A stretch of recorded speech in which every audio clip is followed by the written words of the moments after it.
Boom boom boom boom. What's up, y'all? It's X here, and I just wanted to talk about a show that I've checked out a few times on Netflix. As you can see this poster right here. Um, you know, I guess I'll say is that I I will admit that this is good.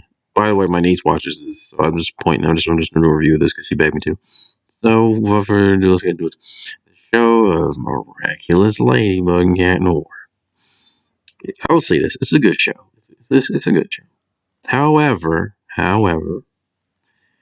there are some things I want to point out with the flaw. I mean, every show has its flaw, so that's nothing new or special or big deal to point out. But it's just that when watching this show, it has good episodes, it has good concepts, it has interesting characters.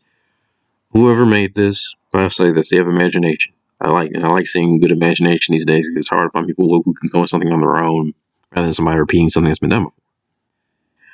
But I will say a few things. Like, for example, Marionette's identity. Like, as you can see in this poster right here, you can clearly see her face. She doesn't even wear a mask, it's like a domino mask. And the thing is, you can clearly see what she looks like. But then when she has the mask off, you see what I'm saying? They're doing that Superman thing where she doesn't really wear a full face mask, but yet people can't tell who she is. Or they can't tell that she's Ladybug. It's like, what the heck? I mean, heck, even freaking Batman or Wolverine wear a full face mask. So you can't even see what's underneath the mask, but yet she doesn't even wear a full face mask, but they can't tell.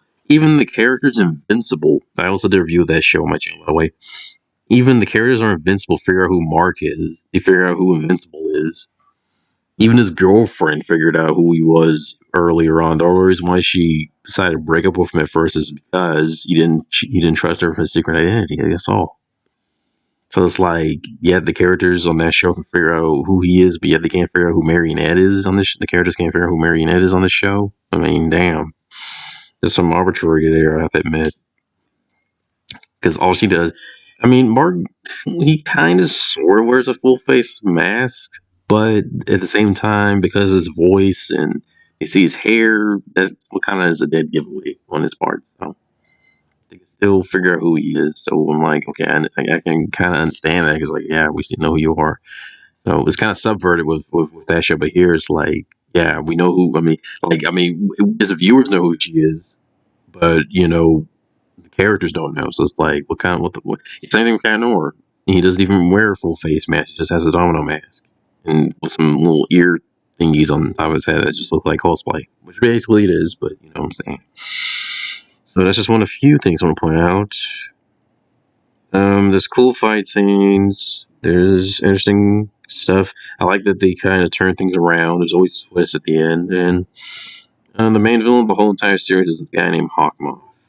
And Hawkmoth is basically this dude that he has his own Miraculous, of course, but his gives other people's abilities. But it comes in this akumization, I guess I'll call it that, and that's what turns people into things like that. So that's what it does. And yeah, Hawkmoth, he's pretty much our main villain here. There's also other characters, the bitch named Chloe, and other interesting stories. I don't know how many seasons there are, but this show's gotten pretty good. It's got cool concepts and everything, so I'll give it that. Yeah, it's definitely worth a watch if you're into fantasy / action, I guess. It's kind of for everybody, honestly. So, and make them watch a show. It's not bad to look at. Yeah, so that's my take on the show. Outside that and aside from the Dynamax thing, but yeah, it's a good, very good show. Oh, and another thing I want to point out is that it seems like Mirren never learns a lesson when it comes to customization. She has this asoap amnesia where he makes sure never to, do something like this again. Make sure to never enable these folks to get acclimatized. But guess what happens? She sort of messes it up sometimes. But she fixes it up in the end. It's just like, well, your next time. I look at this as another form of being jar blind. So that's all I gotta say about this show. So yeah, I'm gonna keep this video short. So yeah, that's my take on this show. So like, subscribe, and see you guys later. Peace.